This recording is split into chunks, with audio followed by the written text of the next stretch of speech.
a beautiful night, isn't it? Oh, yeah. It's great to be alive.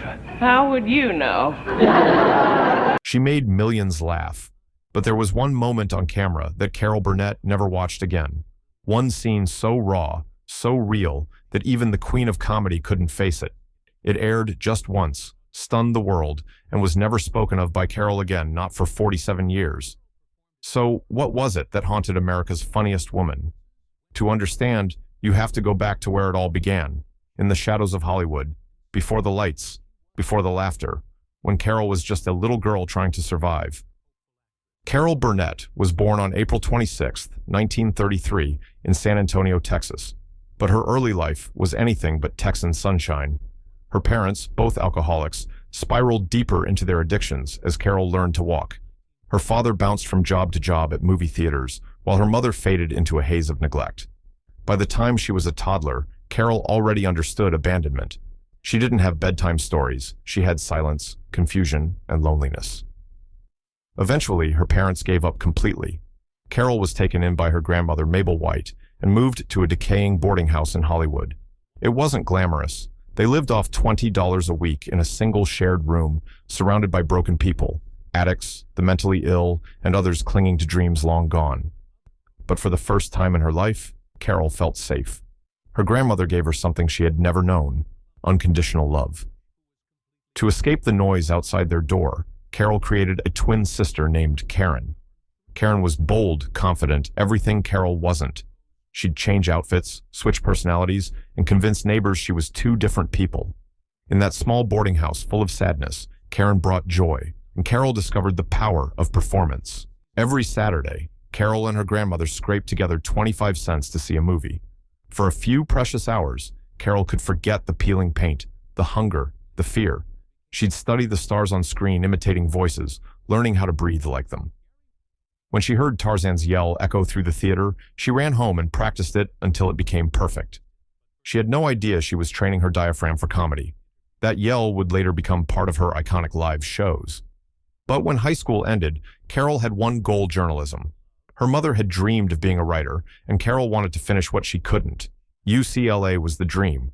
But reality hit hard. She couldn't even afford the $50 enrollment fee. That should have been the end. And then the unbelievable happened. A stranger stepped in. No name, no explanation, just a check that covered the exact cost of her tuition.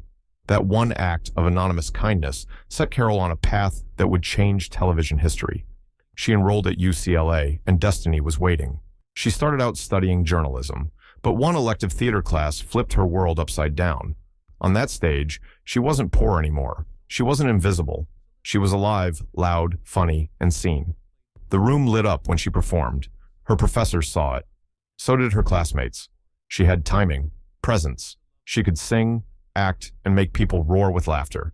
It felt like magic. By her freshman year's end, she was voted Most Promising Newcomer. It wasn't just a title, it was permission to dream big. At a party in San Diego, Carol met another stranger who would change her life. He wasn't in showbiz. He was a millionaire shipbuilder. When Carol said she wanted to move to New York and perform, he offered her $1,000 on one condition: she had to pay it forward someday. No press, no attention, just help given freely. Carol accepted, and just like that, she left UCLA behind. She packed her things, grabbed her boyfriend Don, and moved to New York City. New York wasn't kind. Carol checked into a rundown hotel and quickly realized she had no plan. Her savings evaporated. She nearly gave up and returned home, until she heard a radio warning. A hurricane named Carol was headed for the city.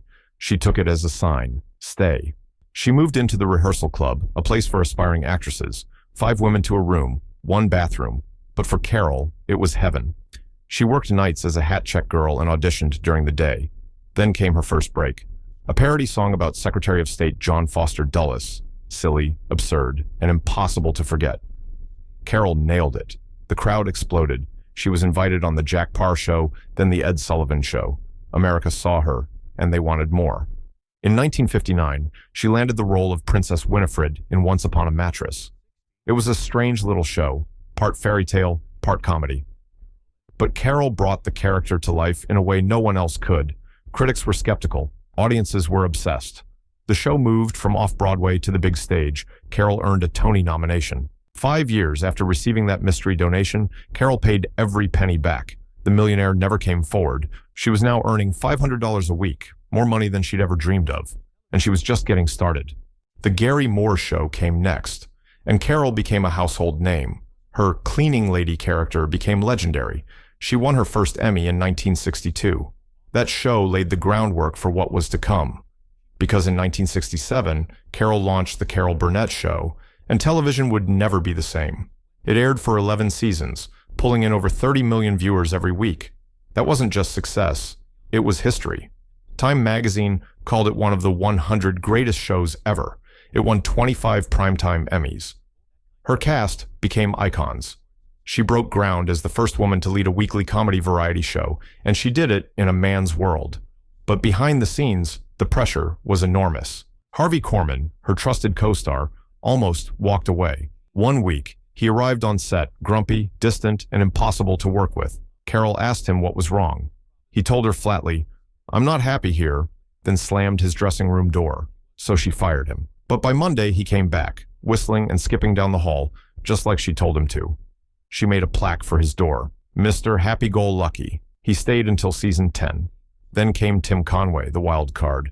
He refused to rehearse his best bits, saving them for live tapings. That spontaneity led to one of the most famous unscripted moments in TV history, the elephant story. It broke the cast. Even Vicki Lawrence lost it.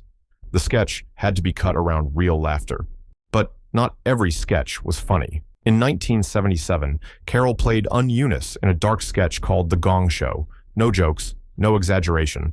Just a woman chasing fame and getting publicly humiliated. The pain was real. The silence was deafening.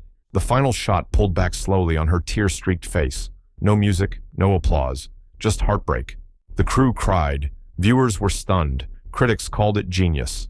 Carol never watched it again. She later said it felt too personal, too much like her own childhood. Dreams mocked, emotions crushed.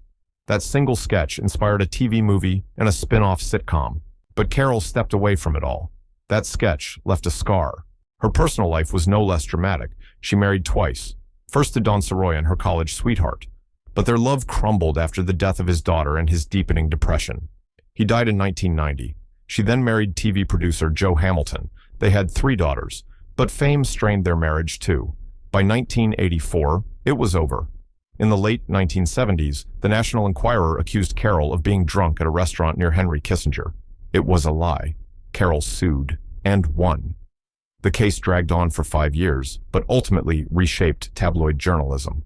But her toughest battle wasn't with the media. It was with her own daughter.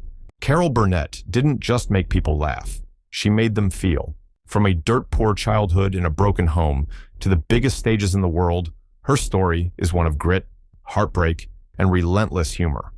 She gave the world joy while enduring more pain than most ever knew. And maybe that's why she couldn't rewatch that sketch from 1977. Because in that moment, Eunice wasn't a character. She was Carol. And that, more than any trophy, show, or joke, is what makes her legendary.